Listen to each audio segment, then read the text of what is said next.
Welcome back. It's a case that still inspires conspiracy theories everywhere. President John F. Kennedy fatally shot while riding in a presidential motorcade in 1963.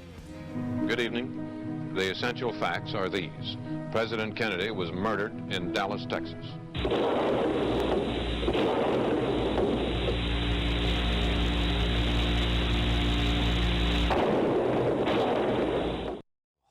And this morning, more than 60 years on, experts are scrambling to decipher the thousands of assassination files newly unsealed by President Trump. To discuss, we are joined by Northwestern University history professor Kevin Boyle, live in Illinois. Kevin, thanks so much for joining us. So we now know, thanks to these files, definitively who killed the president.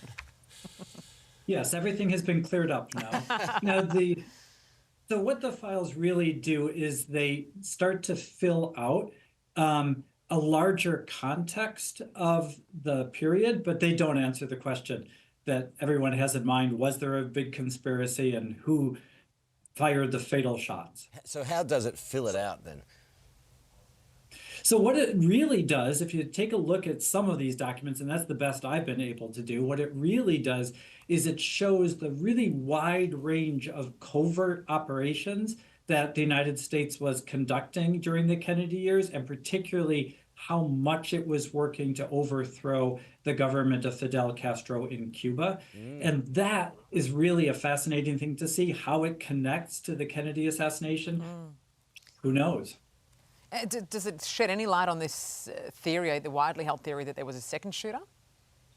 No, none whatsoever. Really, one of the things that's really striking about the files I've looked at least at this point, is how few of them relate to Lee Harvey Oswald at all. Why would that be?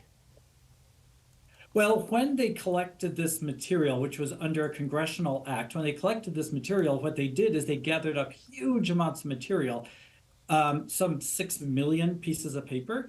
And this is the very last bits of it that have been released now. And the material that directly relates to Oswald has been released long ago.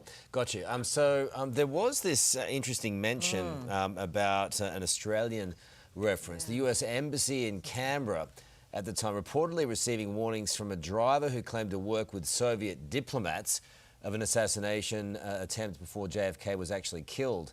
How much credence can we give any of that? What happens in any of the sort of explorations, what happens with the White House is that there are so many threats that the President of the United States faces, and there are so many rumors that fly through the intelligence community that it's really just hard to sort out what's true and what wasn't. I did see these documents last night when I was staying up way too late to read the files. And from the looks of it, there isn't much behind it. You'd never know, of course, but I think you'd fit it into the category of rumor. All right. Yeah, I guess given we haven't received that much, it's interesting why the president released them to begin with. Thank you so much for joining us this morning, Kevin. Appreciate it.